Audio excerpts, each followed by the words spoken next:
Namaskaram.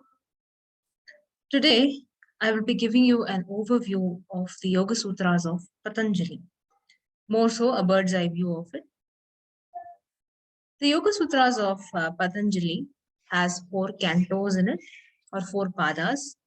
The first one is Samādhi Pādaḥ, the second one is Sadhana Pādaḥ, the third one is Vibhuti Pādaḥ, and the final 4th pada is Kaivalya Pādaḥ.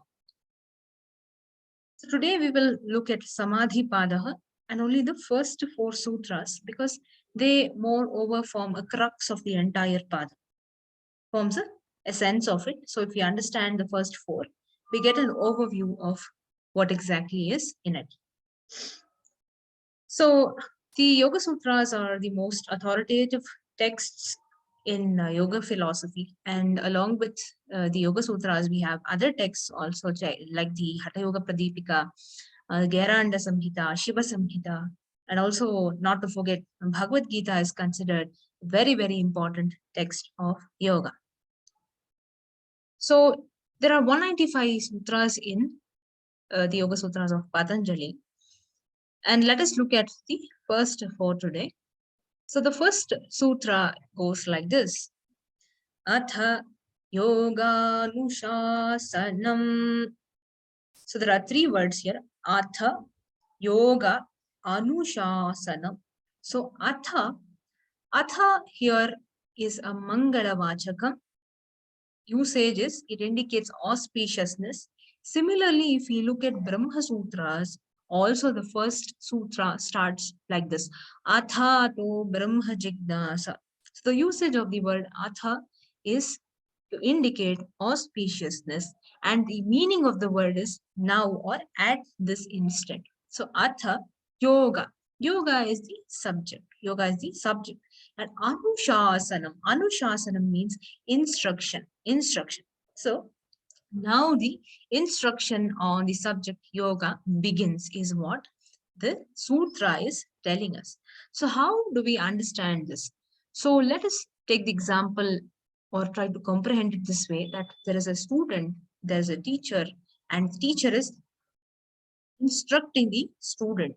So the word Atha is very, very significant here because the teacher knows when he or she has to give the knowledge to the student, and that instant is decided by the teacher depending on the capability of the student or when the student is ready to receive the knowledge. So that is how you have to understand the sutra.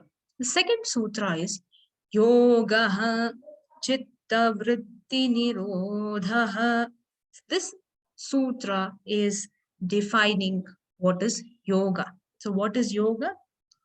The way we perceive yoga today, or the way it is portrayed, is a little disturbing because there is only focus on asanas, but that's not just what is yoga. Yoga is much beyond it. And asana is only a preparation for pranayama, preparation for the higher limbs. So we're not supposed to get stuck with only asanas or get carried away by them. So what is yoga as per Patanjali? Patanjali says yoga chitta vritti nirodha. Chitta. So what is this word chitta? Chitta means manas, buddhi, and ahankara put together. So what is manas? Manas is the mind, buddhi is the intellect, and ahankara is the ego. So these three words are taken from Sankhya Karika, that is another text by Ishwara Krishna. So Sankhya philosophy and yoga are more like sister philosophies. They have many, many things in common. So many of the things in yoga are derived from Sankhya.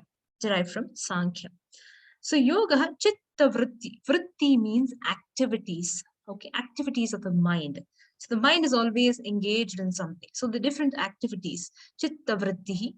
Nirodha. Nirodha is complete restrainment, restraining the activities of the mind. So what is yoga? Yoga is restraining the activities of chitta. That is what it means. The third sutra goes like this: Tada drashtuhu swarupe avasthanam. So tada, then when the mind is restrained of the different activities, tada, then drashtuhu.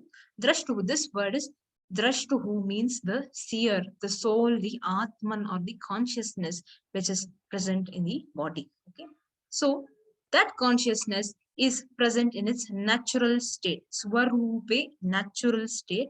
Avasthanam means established. So when chitta vritti nirodha happens, the drashtuhu is in its natural state, in its natural state. That's what it means. The next sutra is vritti sarupyam itaratra. So vritti sarupyam means it is entangled in vrittis. That's how it has to be understood. Itaratra, otherwise. So if chitta is not in restrainment, it means that it is otherwise it is engaged in some activity or the other. So the whole purpose of yoga is to bring the mind into a state of nirodha so that it becomes a preparation for samadhi. That is how it has to be understood. So I will stop here for today and we will look at the other sutras in the next video. Thank you so much. Namaskar.